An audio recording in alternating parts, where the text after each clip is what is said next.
And joining us right now at PMP Network is a certified tantric teacher, healer, and all-around amazing woman. Her name is Mare Simone. She joins us right now. Hi, Mare. Hi. How are you?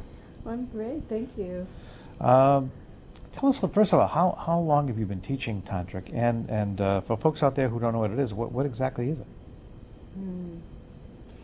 Well, I've been teaching for over 20 years. And to capsulize what it is sort of a challenge, but I'll see what I can do. I think, in essence, Western Tantra is aligning with our natural ability to experience exquisite pleasure and bliss and connection with the life force in our body. And part of the ways that we do that is through the orgasmic energy, learning how to expand your capacity to feel greater, more deeply satisfying orgasms. So, is that pretty much what tantric is teaching about orgasms, or is it a lot more? Is it more a spiritual type of being, or is it more physical? It's everything. Most spiritual practices sort of avoid or ignore the sexual because the energy is so powerful that they haven't really mastered an understanding of it that can connect and facilitate a spiritual lifestyle. But Tantra recognizes that sexuality and that orgasm is the drive that causes life and that sustains life. And when you dwell or meditate on this orgasmic pleasure, it becomes a gateway to higher consciousness. It helps you access that power which created you and others. Use that power to help improve the quality of your life. Now, where are you based? Well, truthfully, I'm a traveler at this moment. I have a home base in California, but I haven't been there for a very long time. Really? So you travel around the country? Yes, and the world. I'm back in Europe in a couple of days, and I was in Spain just a few months ago, so I'm coming back on popular demand. Do you have a website that folks can actually find you on? Yeah, it's Tantra Heaven, tantraheaven.com. TANTRA heaven.com. Yes. Yeah. And so how long have you actually been doing this formally? Well, I started after a very unsatisfying marriage, and I found that Tantra was really just a natural path for me, that I began to research through books, and then I found my first Tantra teachers. So when you say your marriage was unsatisfactory, was it sexually unsatisfactory? Yes, unfortunately, it was And unsatisfactory. so did you ever go back and teach your ex-husband so that he can not make the mistake again? You know, that would be a very good thing to do, but unfortunately it hasn't happened yet. Maybe he's listening to the show and he'll come look me up. Could be. So we're coming back here with Mare Simone, and again, there are all kinds of books on Tantra now. It's become actually something that's kind of like in now. There are a lot of people calling themselves Tantra instructors and stuff like that, and in fact, some people around the country are skirting laws by claiming to be as such. How do you tell someone who's actually knows what they're doing, or someone who's just using it as a front for other things? Yeah, that's a really interesting question. I think, qualifications and skills and, education and training, how a person has acquired their certification or whatever they use to qualify themselves as a Tantra teacher. How do you get certified? What is your certification? I studied with several different teachers, so I have a few different lineage backgrounds. The first teacher that I studied with was a master and teacher of Kundalini Yoga, which was a lot of white Tantra, which is more yoga and practices that help you to align with your own inner state of consciousness and connection to your own source of bliss. And then the red Tantric path came after that, where I learned how to share that experience with others. So I'm certified with the Kriya Tantra Yoga Institute with Bodhi Amanasha. Where is that? She's quite a traveler too. Tantrika International is the website that she uses. So how many people has she trained in? Oh, I couldn't tell you. That's a good question, though. Well, she's been teaching for many years, many more years than Mm. I. So I've probably Now, do you, hundreds, maybe thousands. I know when if a person's with you and a client, you're teaching them, but do you actually teach classes for other folks who want to do this as a professional? I have a few interns that I've worked with apprenticing me, and I mentor people who are on the path who want to go deeper, and we have a good resonance with one another, sure. So, how long does it take to train? If you have these people who are interns, for instance, or people who are learning from you, how long does it take them to actually pick it up and become certified? I don't have that kind of qualification. I don't offer certification. I think that that's one part of it, and it's an important part to have a license or, certification that states that you've had a certain amount of traditional standardized training. There is another certification program that's produced by Charles Muir. It's a Dhaka Dakini program, and it's several years with a lot of internship in between. And I work a lot with him and with his students and help do the mentoring with the students. So it's a combination of the formalized training and then internship and working with clients so that you get hands-on experience. What's the most frequent thing that people come to you for? Are most of your clients men, couples, women? What's the most frequent the most frequent clients? Excuse me. The most frequent clients are men who want to learn either to expand and broaden their capacity for sexual pleasure, or how to please a woman, and usually the second one follows the first. Because once a man is capable of expanding his own pleasure, he has the ability to provide that quality of pleasure for a partner, but not until. Mm-hmm. And women, when they come to you, or couples, what would they be coming for mostly? Both like to learn how to become multi-orgasmic, and both men and women can be multi-orgasmic, but it takes a certain amount of training and cultivation because our bodies are hardwired to procreate, and our sex drive is intuitively founded on that premise.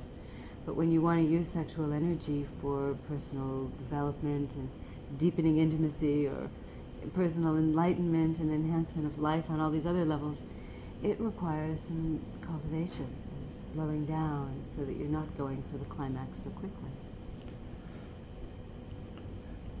Have there been any clients that came to you that were there for the wrong reasons and they couldn't get anything out of their sessions? I screen people very carefully, so I know what a person's intentions are before we meet, and if our intentions don't match, then I don't work with them. It's much more than just how to have better orgasms, although that's a part of it. But for the most part, if somebody's having unsatisfying sex and unfulfilling orgasms or coming sooner than they'd like to, there's usually a component behind that, which may just be stress, or it could be some deep-rooted psychological past that is interfering with their ability to be really present in their bodies. So a lot of it then, you had to get into the psychological as well as the physical with people. That's true. So there's a psychological aspect, and I do work with therapists and psychiatrists and psychologists who refer me their clients. Do you find that some of your clients are damaged clients, maybe who have been raped or who were abused, and that you can kind of help them along? Absolutely. This works a lot with people who've had any sexual abuse, and I can speak for myself because I'm one of them. You've been sexually abused? Well, I've been date raped several times as a young, innocent adolescent and teenager growing up. Instead of tantric, you should have taken karate or firearms training. Well, that might be a little of each. I think Tantra has helped me to understand the drive that causes people to do these things. So I have now ability to forgive and to resolve and heal and reclaim my sexuality as pure. Yeah, I got to think that people who are sexual abusers and people who are abusers in general aren't really into the sex part as they are the abuse part and the power part. So I don't excuse them that easily. Well, I think they're a product of a society that has drilled into them all the shame and the guilt and the negative around sex, and so the outcome sometimes is sort of the reverse. So where are you traveling around the country? I know you're in Boston now. What are some of the other stops you're going to be making? Meeting a man from Lebanon in Paris, and we're going to talk about my visiting Beirut and bringing Tantra to the Middle East, which is one of the dreams that I've had for years. Very Wow. excited about that. Just watch out for bombs coming in. Yeah. Stray bombs. That, and also there's such a conditioning around sexuality, and there's a lot of It's repression all over the place. repression. In fact, some of these men who date raped me were Arabs, so I feel like I'm going back to do some healing for them and myself. That's interesting. So after you come back from Lebanon, you're going back to California, or do you have somewhere else to Well, go? I'm not going to Lebanon yet. I'm going to meet with him in Paris, and then I'll be in Spain for about 3 weeks. Mm. And I'll be You are a teaching jet setter, seminars. a jet-setting tantric teacher. Yeah, it's time. It's time for this to spread around the world, and there aren't enough of us. There's a strong concentration of tantrikas in the U.S., especially in California. There actually aren't that many, because if you do a Google search of tantric teachers, there's maybe 40 around the whole country that come up, I didn't know that. and most of them are in California. Mm-hmm. Yeah, there's very few in Boston. In fact, most of them are just people who visit Mm-hmm. the city. Mm-hmm. So it's an interesting thing. It actually is something that maybe they should start teaching at some of the education places, and like the Boston education thing. Universities, yes. Yeah, they have these community education programs at night where they teach everything. They teach massage for couples, things like that. This would be a good thing to fit in. Mm-hmm. Well, I'm available for such things. There you go. They hear this, maybe they'll give you a call.